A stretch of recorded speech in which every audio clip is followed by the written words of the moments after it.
So now we're taking a look at alkanes and their substitution reactions. We're going to be able to define a substitution reaction and then talk about the conditions and mechanism of chlorine substitution on an alkane. All right. We had already done saturation and reactivity of alkanes. Yeah. So by the end, you should be able to identify a substitution reaction, define it, identify it, see it differently from addition reaction, talk about the substitution of alkanes with chlorine, talk about the products, stuff like that, the conditions that are needed for it. Okay, what are some of the conditions it needs? Why can't it take place in the dark? All that stuff. So let's begin. So the first part we are answering is, what is a substitution reaction?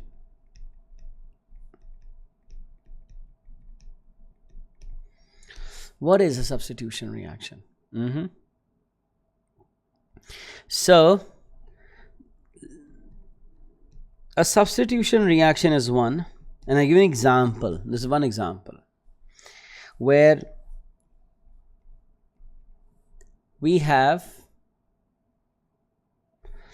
an H leaving and a Cl coming to take its place, versus, I'll show you an alkene. Here, bromine coming and bonding here and here. So basically, in a substitution reaction, one thing leaves and the other thing replaces it. But in addition, something else adds onto it. There's nothing else coming out. So here you'll have something given off, here you just add on to. So now we know that it's like basically in football, when you substitute one player for another, the size of the team stays the same, the size of the molecule stays the same. In substitution, you just replace it. And what is substitution reaction? Where an atom or a group of atoms, so an atom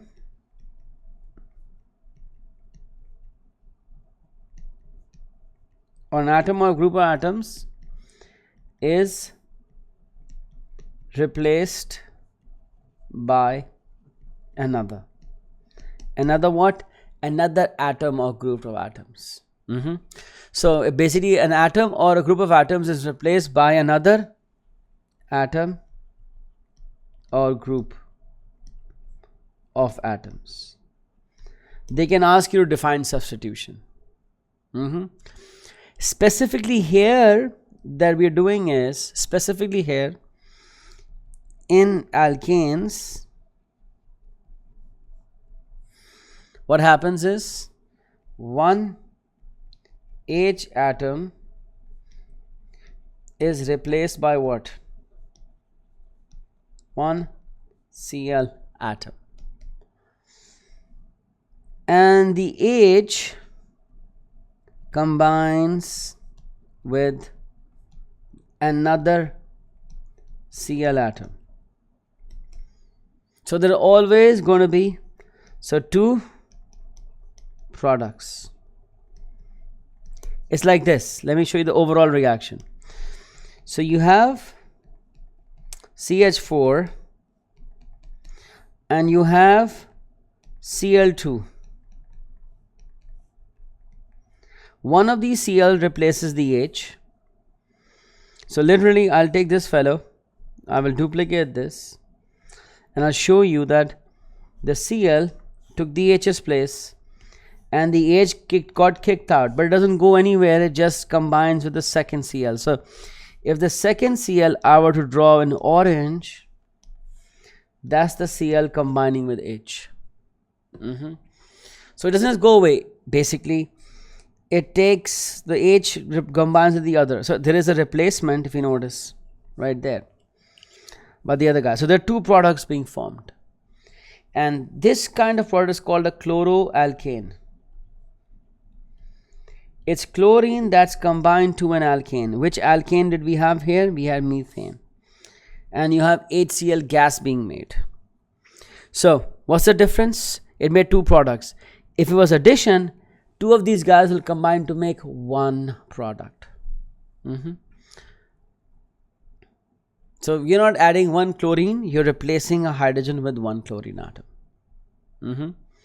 And so remember, substitution has to always produce two products.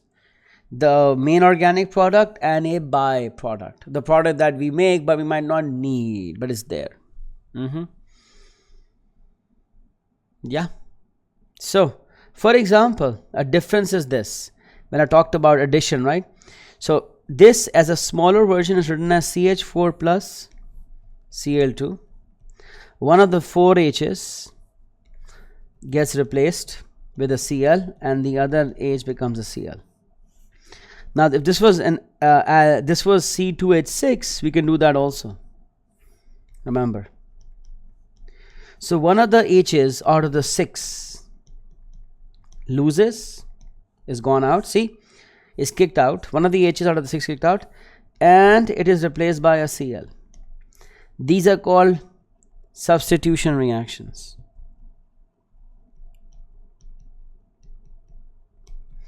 It is different from an alkene. As 2-carbon alkene, this is ethane, and the gun at the bottom is ethene.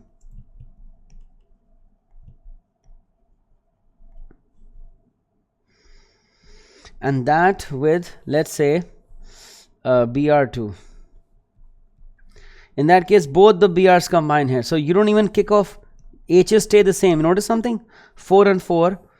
And the 2 Brs come there.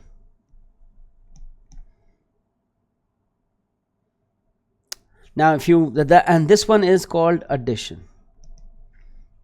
Substitution is best understood if you see it right next to addition. Now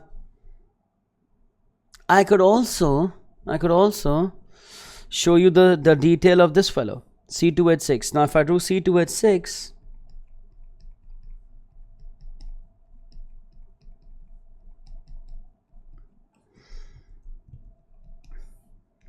I'll duplicate this, take this aside, and I'll take an Cl. So one Cl replaces the H. So this H goes away. A Cl comes then there. And the H is kicked out. So that H, I will actually highlight that H. That H is right there. And it combines with a Cl. This is substitution. That's this fellow. Ethene. This is ethane. And I do ethene, the addition reaction. Let me show you the addition. This is going to be fascinating.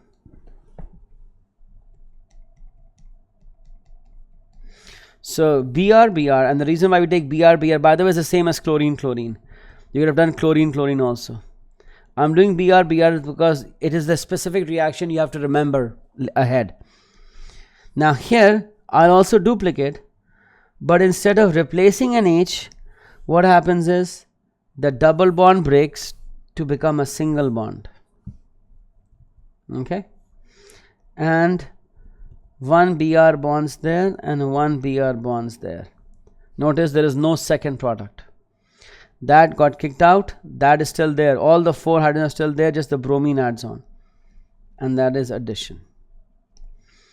And the above one is substitution.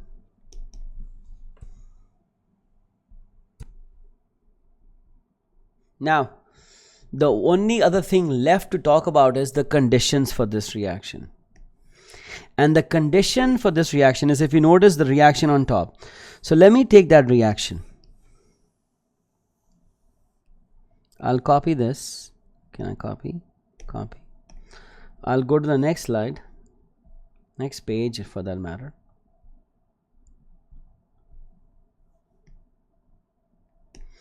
And what I want to write here is that, understand, for this reaction to take place, the first thing happens is this bond has to break, which means it requires energy, which means you can heat it. But another easy way to get this energy is from sunlight. Sunlight gives the energy because what does sunlight have? Sunlight has UV light. That, by the way, becomes a very important thing. Why?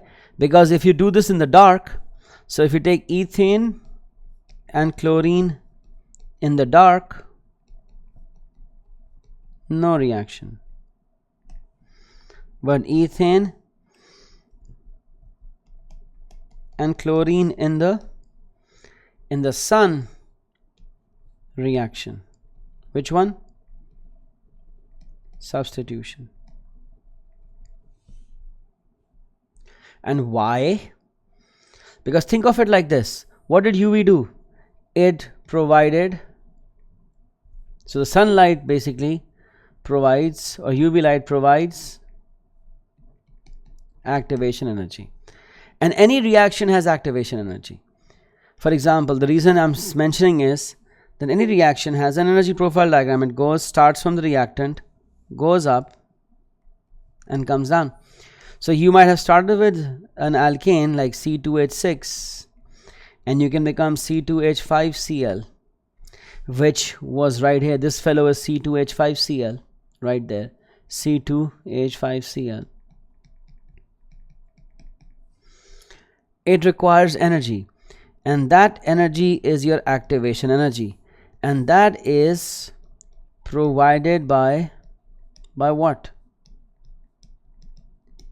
UV light, sunlight. So UV light provides the activation energy. And what is activation energy? The minimum energy needed to start the reaction. And because it is light that initiates it, a fancy word is that we call this a photochemical reaction. So scientists or chemists, when they hear the word photochemical reaction, they know that light provided the activation energy. Okay. Now heat can start the reaction, but it's a lot of heat that might be needed. But UV light is great. UV light can easily initiate it. So we like the UV light part because it gives it the activation energy. Why? It's a photochemical reaction because UV light provides the EA. And what is the EA needed to break? Cl bond. In A levels you do this in a little more detail. Okay, but it's enough for this, right? And then that reacts, and then the reaction continues. Okay, so the UV has enough energy to break the Cl bond, and then the Cl atoms are the ones that cause the reaction with the alkane. And one thing to note that is that they're highly reactive atoms. So if the reaction is in the dark, it won't happen because there is no UV light. So the chlorine molecule stays chlorine molecule. So the reaction doesn't happen. Okay. Now, I'm talking about chlorine gas. It can also happen with bromine gas, but not bromine aqueous. The moment you have aqueous, we cannot use this at all. It doesn't work. Okay. So, knowing what we know, what is the condition needed? UV light. What does it do? It provides activation energy. This one is called a substitution reaction, but more specifically, because of UV light, it will be called a photochemical reaction. Why won't it happen in the dark? Because light is needed to break the bonds. All right.